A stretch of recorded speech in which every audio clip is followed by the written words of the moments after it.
Status effects are a staple of game design, but they're easy to overlook. Status effects work to make a battle system more interesting, no matter the genre. They're at home in classic JRPGs, Western RPGs, and MMOs of course. But status effects have branched out. You can find them in all kinds of genres. Action, strategy, stealth, puzzle games. All kinds of games have adopted status effect mechanics in one form or another. Today, we're taking a trip through the world of status effects. We'll talk about the broad categories a lot of traditional status effects fall into, some common mistakes these systems make, and we'll go over some tips and tricks to help make status effect systems shine. The hell was that? What's that icon mean? Says here we got hit by money down. And the cure is, get a sponsor. I guess that's not so bad. I got one right here. Today's episode is sponsored by Skillshare.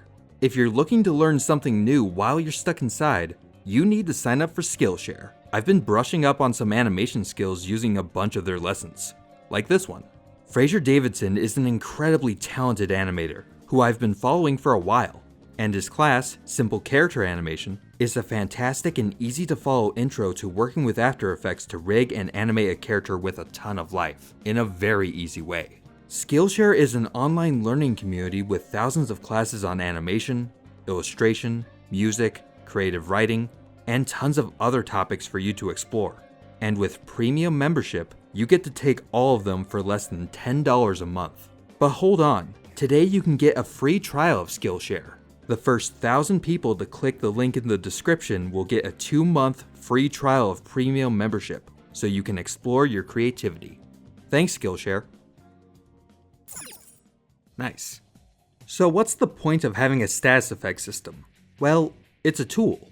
It helps keep a combat system from becoming stale. To see why, let's imagine a super basic combat system in a traditional JRPG. Think the original Dragon Quest or Final Fantasy. But take away all the status effects.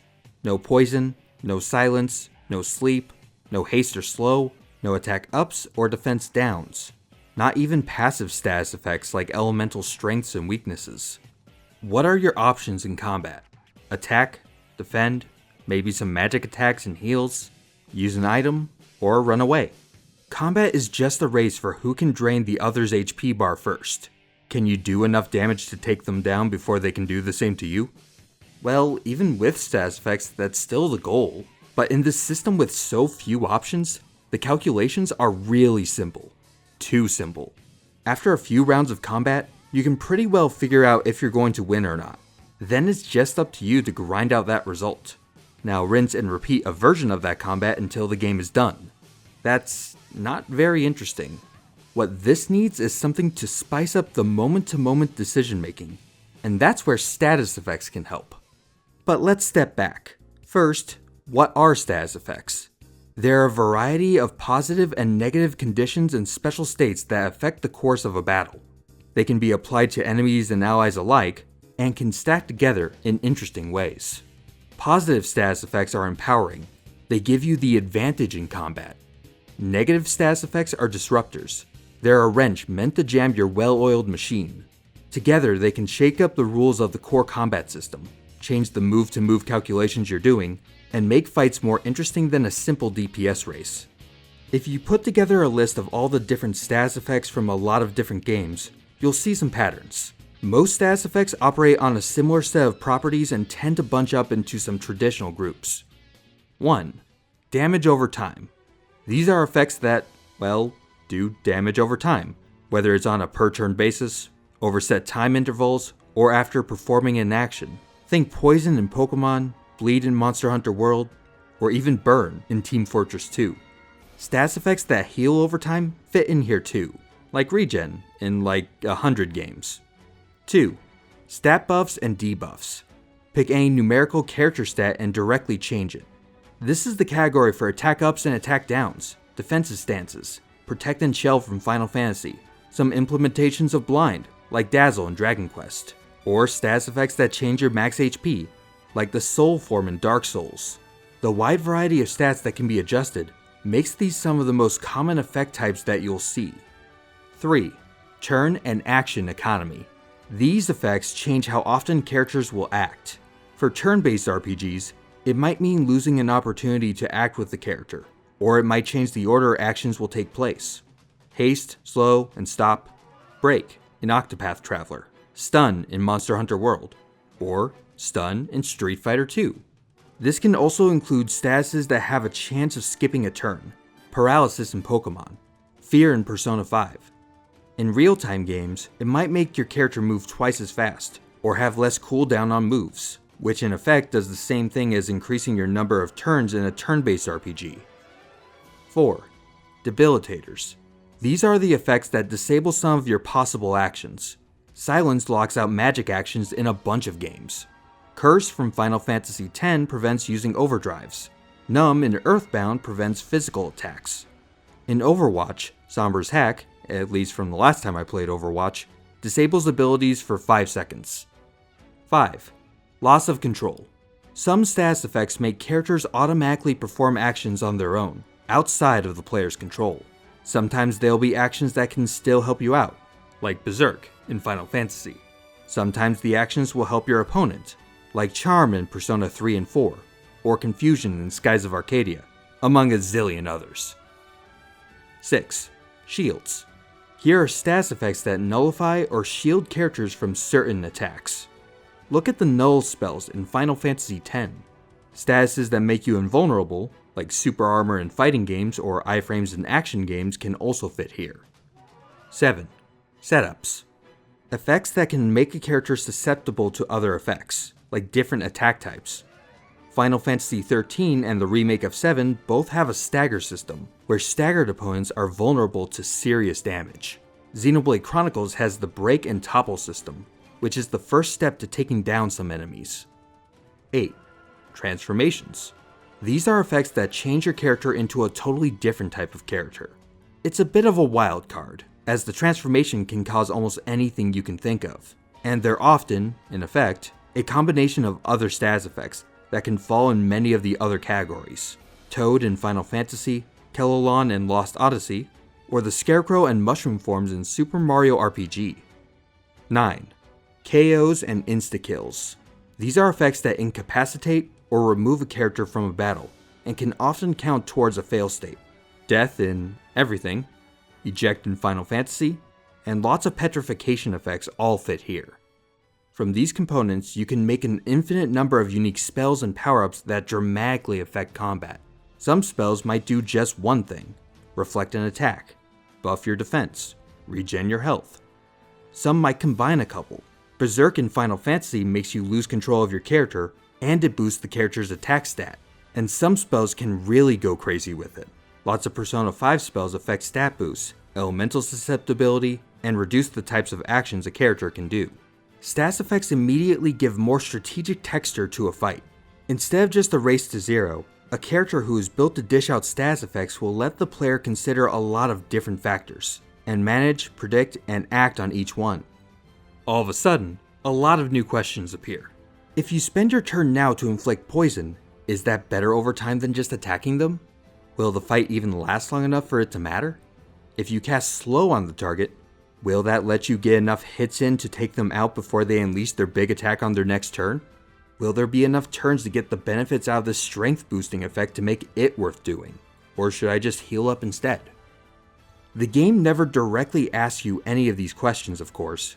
The player constructs them in their own mind and then acts on their answer. A well-designed set of status effects can turn a fight from a mindless thing into a thinking sport. But you could screw it up too. Status effects are tricky systems to balance, and a lot of games don't use these mechanics to their full potential. There are a lot of pitfalls a game can fall into that might undermine their status effects, and some can even make their game's entire status effect system borderline irrelevant. The easiest pit to fall into is making the mechanics too weak or situational. There are a lot of effects that are more of a long-term investment. You pay a little upfront by using your turn to cause the effect, and you hope for a bigger payoff over time. But for a lot of games, JRPGs especially, combat is over in just a handful of turns. A long, drawn-out combat sequence can get dull, so that gets saved for boss fights. But for normal enemies, why would you waste a turn to inflict poison or sleep when they would just fall from basic brute force? If you're fighting a big group, but each enemy is individually weak, you might be able to make combat more interesting if the status effects can hit all enemies, and not just one. A fast way to make your status effects irrelevant is to make bosses, or other major encounters, fully immune to a huge range of status effects. Lots of Final Fantasy games fall into this trap, where almost no effect works on a boss. One of my favorite memories of Final Fantasy IX is using a Phoenix Down on the Soul Cage boss inside the Aoife tree. The boss is essentially a zombie, and that basic item is an instant one-hit KO if you think of using it. That fight, even though it's technically very easy to beat, is far more memorable because of its use of status effects, versus if it was a standard boss. Difficulty can be another factor. The easier the game's combat, the bigger the risk that status effects won't matter. Many of the main campaigns in Pokemon have this problem. For the standard game, the majority of CPU trainers are pretty easy to defeat. Just using type advantages will be more than enough to get you through the game no problem. If the easy path gets you to where you want to be, players probably won't try to seek out alternate routes. If you test your game and find players ignoring status effects in your game design, you might consider increasing the difficulty. The longer the fight lasts, and the more challenging that fight is, the more likely a player will try to use all of the strategic tools in their toolbox. Pokemon competitive play and speedruns are a completely different story than the combat of the main game. The added difficulty means status effects can play a big role in how the game plays out, and adds a ton of strategy. A lot of Dragon Quest games do a solid job here, particularly with their boss fights. Status effects play a major role in letting your party survive against powerful enemies. Spellcasters and healers are very vulnerable without applying defensive stat boosts and keeping them active, and in turn they can cast the effects that keep the rest of your party alive and buffed. Negative status effects affect bosses in most Dragon Quest games too, and the lengthier fights give spells that damage over time the long runway they need to pay off. Later Dragon Quest games added moves that made statuses even more valuable. There are moves, like Persecutor and Victimizer, that do way more damage if the target is already affected by certain status elements. The bonus damage is huge, and pulling off the right combo to get maximum damage is really satisfying. The next problem can happen when status effects are too unreliable or too inconvenient to use. Some games try to balance powerful status effects by lowering the chance they actually happen. It works, but it's pretty easy to take it too far. After a certain point, if a move is so unlikely to do the thing a player wants it to do, they won't bother taking the chance. Instead, they'll choose a weaker, but more reliable strategy. And if a technique doesn't make sense to use, it's not much different than if the technique doesn't exist at all. A good way to use powerful status effects with low chances of taking effect is to combine them with moves that do other things. Maybe it's a secondary, more reliable status effect. Maybe it's just standard damage. Either way, if a player can still get something out of trying to use the effect, even if it doesn't do exactly what they wanted, they will be more willing to roll the dice. Final Fantasy X's synthesis of status effects and weapon slots is a great system to get around this problem. You can customize your armor to have passive resistances to certain effects, or customize your weapons to have a chance to inflict a negative status effect each time you use them normally. Without having to dedicate an entire turn to just inflicting something, the effects can happen during the normal course of a fight. And if your opponent is resistant or immune to the effect, no big deal, just keep the fight going. Monster Hunter takes a different approach that makes applying major status effects more reliable. It's not a binary success or fail to see whether an effect has been inflicted. Instead, you build up status effect damage. A poison weapon might fill up a poison status meter. Striking the monster's head with a blunt weapon builds a stun meter. Every monster has a threshold for each status effect, which neatly incorporates status resistances in a way that's more fun than a straight-up immunity. Each time the effect takes place and wears off, the threshold to reapply that status becomes higher, and the effect might last for much less time.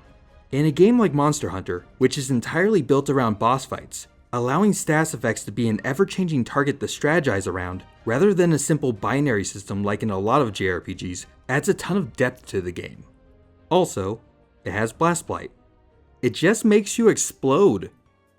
Another major pitfall is overpowered status effects. Just as it's easy to make an effect too underpowered to use, it's easy to make a status effect overwhelm the strategy of an encounter.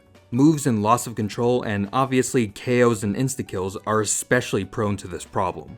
and they tend to make the game a lot less fun in a hurry if things go wrong. Loss of control effects have an interesting imbalance. When applied to opponents, they can be pretty fun and strategic. Causing a bunch of CPU-controlled enemies to work for you is a good time, but the same move applied to players can cause a ton of frustration. Think about it like this. When players aren't able to affect the outcome of an encounter for any reason, they're not really playing the game at that point, are they? A move that takes complete control away from your party in a JRPG, something like a Confuse All, might cause the player to just watch themselves lose, but slowly. Where's the fun in that? A move that affects the entire party with a status like Berserk is a little more interesting. If the party still operates sorta how the player might want them to, the outcome could still wind up in the player's favor, even if the player isn't actually controlling anyone. In general, be on the lookout for combinations that can cause the player to lose all agency. Instant KO effects can be just as much of a problem. There's a trope where bosses might cast some powerful instant KO effect in desperation. If there's no reasonable way to foresee or prepare for that effect, you might lose all progress in a long fight on a roll of the dice. Not fun. Final Fantasy X has a fight where this can happen, but there's a big, bold countdown to warn you before it hits. Moves that make the party use inventory items and healing spells on bosses might sound like an interesting idea on paper, but in practice, using strong items and effects on bosses that have been tuned for player use can, in effect, make the player lose as much time as something like an insta-death. You've spent a half hour doing something and you lose all progress. If it's from a death, or from a charm spell that can cause your party to fully heal a boss back to full life Persona 3, not really much of a practical difference. There are so many more games that have unconventional approaches to status effects, and I just want to highlight some of them real quick, kinda like a take-home study guide. Chrono Cross's status effects can cause problems outside of battle. You can sprain an ankle and stop being able to run, or you can get a burn, which makes you take twice as much damage from the out-of-battle environment. Slay the Spire's Confusion randomizes card costs. You can build an entire deck around getting confused, so you get to use a bunch of powerful cards for much less cost than normal. Ring Fit Adventure uses attack modifiers and defensive resistances to help you cycle through different types of exercises, so you don't get stuck working out with just your arms all day. Darkest Dungeon makes status effects a more permanent fixture of a character, and the stress system is built around the lengths you'll go to avoid getting an extra status inflicted. Left 4 Dead 2's Bile is used against players to make them more attractive to the zombie hordes, and it can be used by players for crowd control. Earthbound's Mushrooms mess with your controls while moving around out of battle. It'll even change them periodically so you can't get used to them. Skullgirls plays around with factors that are especially important in the context of a fighting game. Valentine has a syringe attack that could cause a target to take more hit stun, or you could even cause their attacks to have worse frame data. Check out the comments for more good examples, and post a comment yourself with some of your favorite games with interesting status effect systems. There are so many good ones that we've definitely missed a few. Status effects are a versatile tool. They can help deepen gameplay systems, and make players think longer about what they can do and what they need to guard against. But like any other powerful tool, status effects can break things easily if the balance isn't right. Even so, with all of their mix and match options and with so many contexts they can be applied to, status effects are a fantastic way to infuse a gameplay system with creativity.